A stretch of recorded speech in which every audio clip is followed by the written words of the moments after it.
Right, good morning and welcome to The Big Story on Daybreak Live on Dominion Television. In a democracy, representation is the very foundation upon which governance stands. But the critical question continues to shape political discourse, not just here in Nigeria, but across emerging democracies. Should elected representatives be loyal first to their political parties or to the people who gave them the mandate? As party structures grow stronger and political alignments become more strategic ahead of 2027 elections, concerns are rising about whether the voice of the people is being overshadowed by party interests. So today we examine a delicate balance through the lens of grassroots politics and emerging leadership. So the debate between party loyalty and public interest is not new, but it has become more pronounced in recent years. Political parties provide a platform for candidates to emerge, mobilize support, and win elections. Without party structures, many political ambitions may never materialize. However, some people also have their structures. And once elected, the expectation from constituents is clear: to serve, protect, and represent their interests above all else. So, in places like Oyo State, where political engagement at the grassroots is vibrant, this tension is even more visible. Lawmakers often find themselves walking a tightrope, balancing party directives with real needs of their constituents. So, should representatives toe the party line even when it conflicts with the will of the people and, of course, their own ambition for the people? Or should public interest take precedence, even at the risk of political fallout? I'm joined by a farmer in the studio this morning. She calls herself a farmer, actually, but then she's done much more than farming. She's stepping into the space with a clear vision and strong grassroots connection. Her name is no other person but farmer Omolara Kafilat Busari Svensson. She's been here and there in recent times, and of course she's done so much for herself in the area of women and youth inclusion in active politics in Nigeria. She's been an advocate. She's been on so many platforms discussing this. But now, at the point she says she's not contesting. But today, the story has changed. We want to know why. And we'll discuss at length as regards this. We've got plenty of time. And of course, we'll make use of that time very well. Farmer Omolara Kafilat Busari Svensson. Good to have you in the studio. Good morning. Good to be here again. Nice to see you again. Again, you are back here. This will probably be about the third time you'll be on this show. And we have spoken about two different things per time. There was a time you were talking about women advocacy for women and youth in active politics. But now we want to talk active politics that concerns you as a member of the All Progressives Congress, APC. Yeah. Okay, you said you weren't contesting before. You've done so much. You were everywhere advocating for people at the grassroots to join active politics so they can choose the leader of their choice. But now the story changed. You are contesting. You are an aspirant of the APC, Egbeda State constituency. You got your form already. What changed? What changed actually is, first of all, my followers and some leaders and that saw in me what maybe I didn't see in me at the time, or that actually believed in my representation, not just at the state level, but at the federal level and at the international level. And then, of course, a lot of consultation. You know how they say that the lantern doesn't light for itself, but others that saw that. That's the first thing that changed. And on the basis of that, I know that I have what it takes to represent our people, which is why I have been tirelessly encouraging women to come out, youth to come out to contest for positions of governance so that we can have the right people in offices. So basically this is what has happened. It's a call to serve, which is not new to me if you have been following me from the agricultural sector. This is not the first time I have been asked by my people to come to serve. When I became the state woman leader for AFAN woman leader for your state, it was a call to serve, I wasn't ready for it. I was ready for it, but I wasn't thinking of it. But when my people came and said, no, we want you to represent us, of course I had to, you know, act into their voice. So that is what I can say, that I don't know if it's a change, but that's what had happened in terms of me not contesting. And another reason why I was saying before that I wasn't going to contest was I felt that I would be able to push for more people to come, for more women and youth, actually. And when I say youth, I don't mean youth of 60 years old, you know, to come out to contest. But yeah, here we are today. And one of my leaders said that if you want, you should live by example. And we know that you can do it. If you want people to come out and do it, then go and do it. Set the right examples so that people, women, other women and youth will see that, oh, if Omolore can do it and perform, you know, well, then I can do it as well. So, some people asked this question the last time I was somewhere close to you and said, was it at a point where you were agitating for more women in politics, more youth in politics, actual youth, not 60-year-olds like you said, that you got to realize that you've got so much people as a structure of your own, and you felt like, yes, I think I can do it at this time? No, I'd always known that I can do it. I'd always known that. I mean, I've been serving Nigerians in the agricultural sector for years. I mean, I'd always known that I can do it. But as I said earlier, I was of the opinion that I can push for more women to come out, for more women to see what I see, to know what I know. But one of my leaders, like I said earlier as well, said that then go in, do it, leave, show them, you know. Okay, so I'll use an example for you. For me, I have 3 categories of women in Egbeda State constituency. The first categories, which I already have been working on, are those women that all they do is wait around on politicians. They follow a politician, they pick their politician. Some of them have 1 or 2 or 3. When they're around, they follow, they sing, they dance. That's all they do. They don't have a source of living. They have limited their worth as a person to just following. They wake up in the morning, head to the politician's house. They can't feed, they can't take care of children without the support of this politician. That's a set, which is, we have been sensitizing them before now, you know, and now we're going to take it a step higher by actually empowering them. Yorubanika Dawo Lokowo, those ones that are ready to work and make a meaningful thing out of their lives other than singing behind politicians. Now, a disclaimer, because this is politics. I'm not saying singing behind a politician is a bad thing. I'm saying that shouldn't be the only thing your life, you are living your life for. That is the first category. The second category of women that I also need, my candidacy is going to focus on, are the hard-working ones. You know, they face their job, they're working, and we have a lot of them in Egbeda constituency. But they used to be like me when I was also ignorant. The moment you say politics, they're like, oh, it's for the rich. Oh, if you don't have Godfather. Oh, if you cannot do juju, jadi, you know, or prayers and all. And which is why one of the reasons actually, again, I accepted to do it, that look, that's fear that they put in us, that for you to be a woman and do politics, you have to have a godfather, you have to have 10, 20, 50 pastors, you have to have a lot of money. For the hardworking category of our women, that as well, I want to prove, I want to show that this is not 100% accurate. I'm not saying you don't need prayers, I'm not saying you don't need money, and I'm not saying you don't need a political leader or mentor, or someone to mentor you, but it is not as bad as it's been projected to this set of women, you know, that we're speaking about. And the third set of women are my kind of women that are the elite. They are doing their businesses, they're doing their work, they are fine on their own, and they just believe that politics is a dirty game. And don't want to be a part of that. And they don't want to be a part of it. But then you leave the dirty game for whoever that is playing it to play it. And these people decide how you live your day-to-day lives.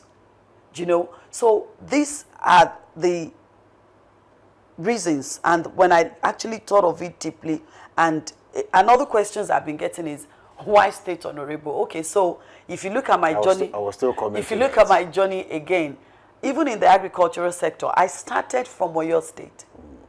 I started from my processing warehouse in fashion in Ojongbodu. Because some people said you are bigger than going yes, to become a state honorable. Yes, everyone says that to me. But you know, if you can see in my declaration, I fundamentally, if there is going to be a clear and deliberate growth or meaningful national impact, it has to start from the state level. That's the truth. If I want to just go into office to answer name, Senator, you know, and you know it to be very sweet, Senator Farmer or Molara, you don't know. Okay, then I know I have to a large extent. I know I can deliver on the floor of the Senate, on the floor of the House of Representatives. No disrespect to anyone, but I see the people that are there now, you know, in terms of IQ and what have you. But that's not why I'm doing this. Like I said, from my track record from the agricultural sector, no, you have to start from where you come from the grassroots. These are the impacts that lasts. These are the impacts that actually make the difference that we're looking for. At the federal, it's I don't know the English word, is for everybody, you know. But when you start then you leave a footprint there in your own state. You know, so I believe that, God willing, I get the ticket and I win the general election.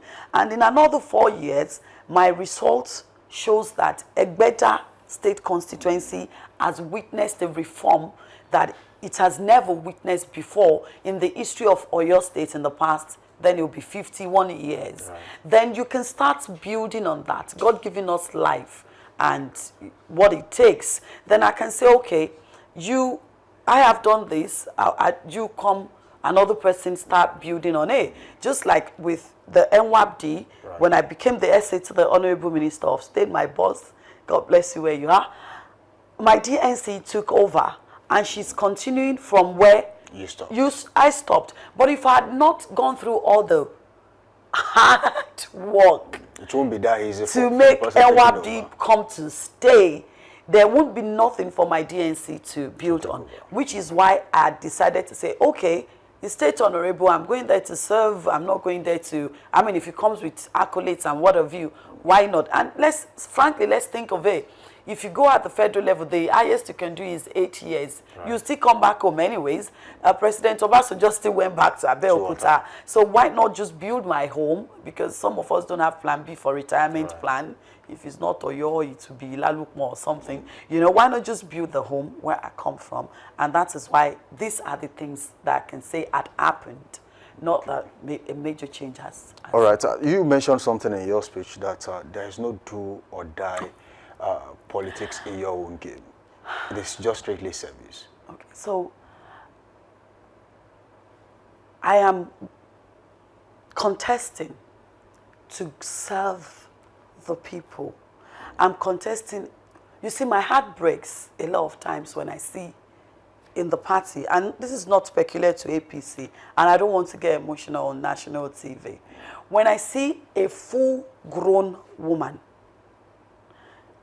that is just wasting her life away. Because either they lack the orientation, the educational background, in the name of, oh, this is my politician. And they do things, they go out of their way, either to spite opponents or to do what they believe would help their leader in pursuing his or her own dream and her own ambitions. And they are wasting away and even burning bridges and doing stuff, behaving in a way that they can never find help, because we all need someone to pull us up. And it breaks my heart when I see our youths wasting away. So if I then come out and say, I want to serve, I want to see changes, I want to see a better Nigeria. Some people asked me in the past that why was I doing all that I was doing in the agricultural sector with no funding from anywhere, out of my own pocket and what have you. that why don't you stop? We know you can make money here and you know these connections. And I said, why I'm doing this is because I want to drive out of my house, you know, and drive to Aleshiloye, to Gates, to Baggy, you know, what have you, and not see a single child on the street hawking. That is why I'm doing this. I want to go to our party house and have meetings where my women welcomes me, singing and dancing, knowing fully well that none of them needs to depend on a candidate in the office, either a rep or a senator or House of Assembly member, to feed or to clothe themselves. So if this is what I want to do, truly, why should it then be a do or die affair? It just doesn't make sense to me. In your words, you said, regardless of what happens, I remain a member of the All Progressives Congress. That makes you a staunch party loyalist. Okay, so I say this. Maybe if I should actually leave APC tomorrow, then I leave. But whatever happens, you know, especially for the office that I'm contesting for, the state's honorable states, like they call it, Right. It's solely dependent on your local government leaders. So if my leaders, for whatever reason, says, no, Omolara, we're not giving you ticket, it's not the end of the world. There are so many ways I can contribute and impact to the society, you know. So either I get the ticket or not, but inshallah, knock on wood, I'll get the ticket. But if I still get the ticket on the other hand, why do I have to leave APC? There are so many. This is why I say that so many ways you people can that function. does do or die affairs are not. They don't have a lot of value in them. If you have a lot of value to offer, if you have a lot of things, a lot of let me use the word content, like they know now. You come up with another initiative. I have the Women and Youth in Active Politics that I'm running. I have my farmers that I'm empowering. And even in my local government, there are so many other ways. In governance generally, in politics, there are so many other ways where we can make impact. But why I want to serve Egbeda State constituency is so that I can lay that foundation. If you look at it from 1998, Egbeda had not had a female representative. And APC hadn't had for, I don't know, I think 4 administrations now. So the need for that change from an Omolara oriented and driven person is needed at this time in Egbeda, which is part of the thing again that I said earlier that had changed, right? So this is what this is all about. And if my leaders then feel that for whatever reason all this I said does not make sense and they say someone has taken the ticket, Kilode, why will I leave the party because of that? Okay. Now let's talk about what you would do differently as a member of the Oyo State House of Assembly if you are elected into that office. And then after that, we'll talk about some partnerships you have had and how important that is for your constituents when the time comes. So, Farmer Olara, Kafilat, Bosare Svensson, what would you do differently if you get elected into the office?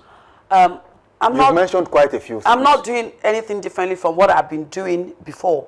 I'm just going to do it even better. On a larger scale. Because now I have the government backing and I have the facilities or the infrastructure to do it. I'm going to continue to focus on an Egbeda that is economically vibrant. Viable. The thing is, Egbeda is so blessed. They call us less city, but what the beauty in that is that we have the bridge between the city and, of course, the other part of. When I think of the agricultural opportunities that, God willing, I'm going to work on when I get to the house, it makes me smile. So what I'm going to be doing is to bring the empowerment, the training, the sensitization that I've been struggling to do. You know, I think we've had about 7 trainings in sensitizing our women, and we do it out of, oh, please, can you support us with 100K? Can you support us? Then, and the government has provision for all of this. So we take all of this provision that the state government has and direct them in the right directions. You know, we use all of these opportunities and this support for what they're supposed to be used for. And based on my experience, you can be rest assured that the right peg will be put in the right hole. So I'm just going to upgrade and add more and to what I am already doing as a citizen and as a farmer in Oyo State. So, talking about the things you've been doing, of all the things you could have chosen to do, you chose about 3 or 4 tools to do. You chose advocacy. Right. You chose grants for women and youth. Yeah. And you also chose training. Why these 3? How important are these 3 to the people of Oyo State? Important and of course, as well? Are these 3? Training. Yes, training, grants, advocacy. How important are these 3 to the people of Oyo State, and then we'll narrow it down to the people of Egbeda local government? Okay, the training, Yes. right. You see, you can't give what you don't have. I'll use my women again as example and the youth. If I know that I can do graphic designing and it will earn me money, right? I can decide to say, I will help you do your graphic designs either for free or you pay me for 50%. That is me giving what I have. Right. We have, and again, I'm going to fault our educational system a little bit for this. We have a lot of uneducated, educated people in Nigeria. You see, vocational skills is the way to go. I'm sure we all, that has been made clear to a lot of us now. That is in terms of, you know, what you're doing to earn money. But let's even talk about our orientation. There is a whole lot, because if not that something is wrong with our orientation, why will you have a 40, 45, 50, 55 years old woman whom has nothing to do, but wakes up in the morning, resumes either in the Senate house or governor's house or whoever's house, sits around, do the house chores, and sings to their praises when they're around, sings to abuse their opponent, and that's all they do for a living. Something is fundamentally wrong with the orientation. And I can give a lot of examples like that, but because of our time, it's not only in politics, it also applies to our day-to-day lives. I mean, why would we have a youth who believes that nothing is wrong with him, that to stand on the road and beg for money, take the money, eat, and take alcohol is the right thing for him or her to do at the age of 20-something, 30-something. So the orientation, we need a lot of reorientation. We need to reset ourselves. We need to unlearn and relearn a lot of things. So the training is in two, these are the 2 forms of training that I will be focusing on. Working on our orientation, on learning and relearning a lot of things, and also training, vocational training for our youth and our women and our adolescent, young adolescent, I mean like from 16 years or what have you, so that by the time they are 20-something, they already, I mean, if you go abroad, you know, you see they'll say, oh, it's summer vacation, it's during summer, I'm getting a summer job. So you see a 16-year-old, a 17-year-old already understanding the beauty of hard work, of you working and earning money, even though it may not be something, but that training that ateleweni ki tonije is very important. And on the issue of grants, if you were at my declaration a couple of days ago, I wanted to speak about Yamokbo. God bless her, bless that woman a lot. We've known from Oyo State, but then we met at the United Nations Women. Again, I'm going to work with people like her because she understands how the system works. There is a whole lot of grants out there that our youth and our women can apply for. But you have to build yourself to a certain standards before you can even say, oh, this, like they say, this grant is there for you. But do you have the criteria? Look at the basic challenge we're having now with the party registration in APC. A lot, hundreds of our members cannot register for PVC or our party membership because they don't have NIN. So, you know, there is so much work that needs to be done in reorientation. Yes.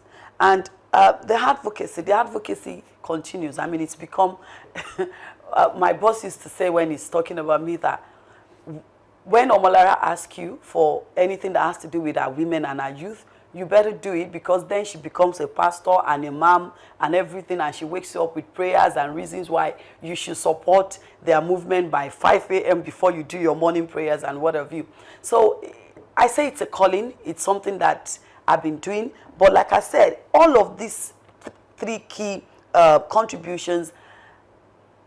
We are going to build on what we have already, but this time around, what would be different is that we would have the access to government support to make sure that this gets to everyone, not just in, the thing with good governance is that it spreads. So, not just only the people in Egbeda state constituency that will benefit, because like I said as well in my speech, is that there is a whole lot of international support that is there for women and youth that will be able to tap into. And when you talk international, they're not going to say focus only on Egbeda state constituency.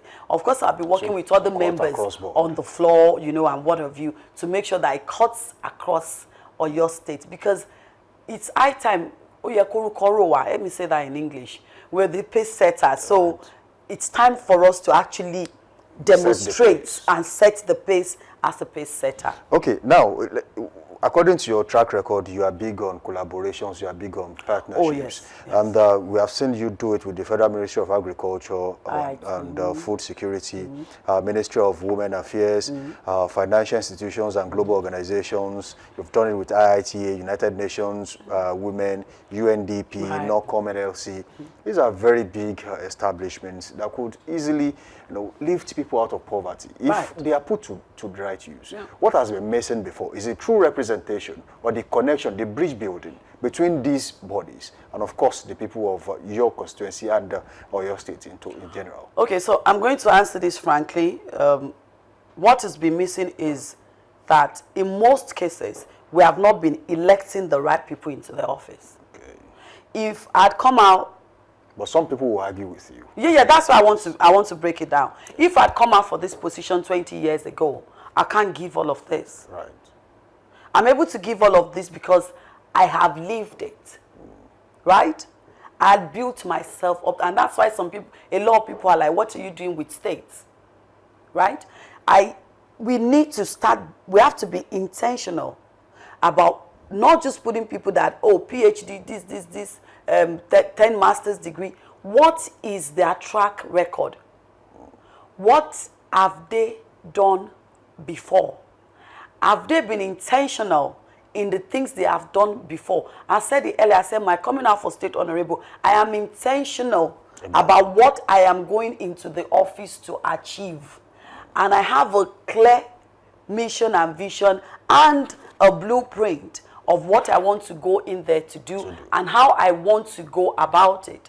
For instance, my team had just written out to a couple of people where we want a couple of bodies that is going to be supporting my campaign by training our women on how to make adire, how to make bags, how to make what have you. The person you're voting into office, how many rooms have they sat down where they're talking collaborations and support and sponsorship? This is what has gone wrong. Nigerian constitution or your state constitution, we have one of the best in the world. Our problem is always implementation of these policies that the constitution had made for us. Now, how do you implement what is in the constitution and what policies that are there for you as a people? By putting the right people that has the experience, the track record, and that are intentional about it. Some of my friends, when they see anything that has to do with Ibadan, either they're mocking us or they're praising us, they will send it to us. They say, because we know you are intoxicated about this, your state. I am intentional about your state. Anyone that knows me will know that. Even when we are at parties, once the musician starts Ibadan, I lose it. So you have to get someone that is intentional, not just having the track record about this is what I want to do. When I started the Women and Youth in Politics sensitization, I was intentional about it. I put my all into it. Resources, financial resources, and what have you. So what has been missing is getting people in offices, not only people that knows what to do, but that are intentional about what they wanted to do and the implementation. And that's what's been missing. Okay, politicians have been accused of disappearance, sudden disappearance after the election. What are you planning to do to tackle this problem? Well, fortunately, unfortunately, I can't disappear anywhere. for so many reasons. Some say some politicians do not have portfolios, especially in their constituencies. They do not have any business there. They have no houses. They just come in, contest, win an election. Hello, my darling. You're speaking with Momolara. I have a farm at Lalupon. I have, I just told you at the beginning of this conversation that my agricultural business is started from Ojongbodu. The location is still there. Maybe now that I've been to Abuja, things may have slowed down. I have hundreds of acres of land in Fashola. I have farm in Komu and what have you. But let's even leave that aside. Oyo State is my retirement plan. I'm sure I mentioned that before. I don't have any other place to be. When I travel abroad, I think after 2 weeks, I want to come home. Because even when I pack my own ewedu and everything, when you still cook it, and I'm being serious now, it still doesn't taste like the ones we make here. Maybe it's the water, I don't know. But the point I'm trying to make is that disappearance is not, it doesn't feature in my own case. Maybe those ones that has no grassroots connections and just, some people come from nowhere and, maybe those ones. But in my own case, it's not possible. My family is here. My whole life has been. Okay, there has been calls for, a growing calls for 30% affirmative action for women in politics. We've seen it being discussed in so many places. But the problem, which we have seen, is implementation. How do you think that can be carried out successfully in a country like Nigeria, as diverse as Nigeria? Well, this was also part of what some of my leaders raised when we're having this conversation about me coming out. Said, we are advocating for more women in politics. But we also have to be sure that we are pushing the right women people into politics. Otherwise, it's going to come back to, not that the men are perfect. No disrespect to the men, but I know a whole lot of women would have done way better than the men that we have in offices now. But because we women are who we are, it's also very important that as we're doing this advocacy, that we push the right women into offices. Come tomorrow, come the day after, I would continue to advocate. Even after I'd come out, I'm still saying, because, like I said, it's up to the leaders this time, or we do direct primaries. But we're praying and hoping to God that with so much peace and unity we have in the APC party, most of these tickets will be agreed upon by the leaders. But I'm still advocating for more women to come out. Show interest. Take that first step. It is very, very, very important. If you look, I said it here before, if you look at countries that has more women representing them, just take a look at it. And look at countries that, like ours, that we have almost 0.055% of women representing us. It's not rocket science. We complement each other. So when one part of it is lacking, we can't bring out the best in us as a people. So it's not a matter of competition. Just like as it is in the house, especially with bringing up children. Mommy plays good police today, daddy plays bad police tomorrow. It's called complementing each other. So we really need to keep advocating for that. And another thing, which is, this was also thrown at me before while we're still contemplating on me coming out, that I used to say that start from the grassroots. And don't just come and say, I want to be senator, I want to be president. You can see now your almighty Omolara is starting from our grassroots. Right. So let our women come out, councillor, local government chairman, Ilela Lamanto, Kato Losode, So yes, the advocacy for women, more women in active politics is, it's not negotiable. And it's something that we need to do now and now. Okay, I'm going to ask you two questions in one. Some have regarded you as one of the bridge builders in the Oyo State APC. Now you have played an important role in making sure that the party remains one in the state, especially with war happened in 2019, 2023, and of course we are about to have 2027 general elections. And then you have played an important role. Do you think that also will help the party APC in the next general election? And how ready is your political party as regards being an opposition in Oyo State and trying to transition into the ruling party in this state? And also, what unique perspective do you think as a woman that you are bringing into legislation in Nigeria that is different from what we've seen in the past? Okay, so now both questions are political, and I'm going to answer them politically as much as I can. First of all, I want to give a big kudos to the APC party leaders in Oyo State and all the APC members in Oyo State. We really have worked very hard in the past year to bring unity and togetherness, inclusive. We try to get everyone, on board. We try to mend fences, settle disputes and what have you. And you see, I'm not sure if you followed our unity rallies that we did in all the federal constituencies. Right. So, these things, it's not an easy job. We really have gone a long way, come a long way as APC Oyo State. And I'm sure that the citizens of Oyo State have seen it, that APC is really a progressive party, and come 2027, by the special grace of God, we are taking over Oyo State so that Oyo State can be progressive as well.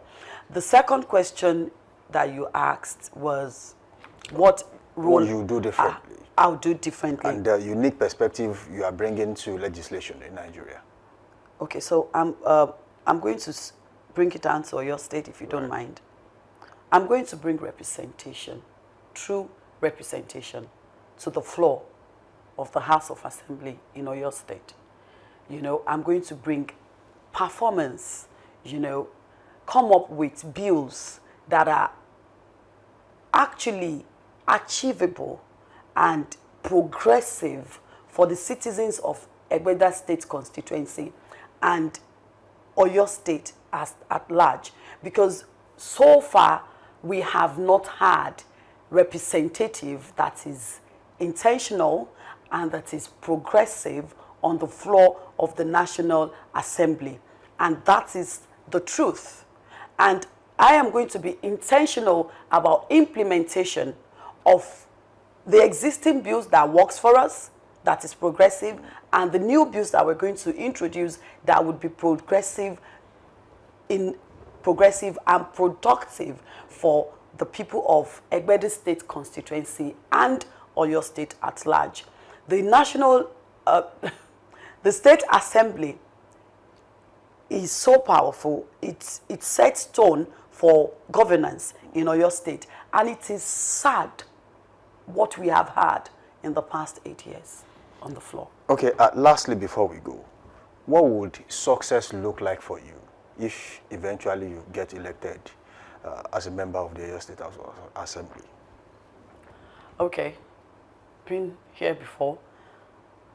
As a city, I can conveniently boast of hundreds, thousands of women that God had used me to touch their life one way or the other.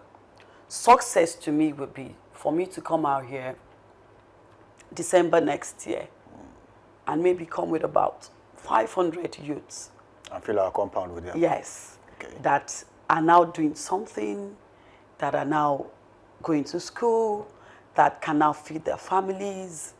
Come again with my women who used to have nothing to do than, living their life for someone else, who are now independent, or, and also are thinking in the right way.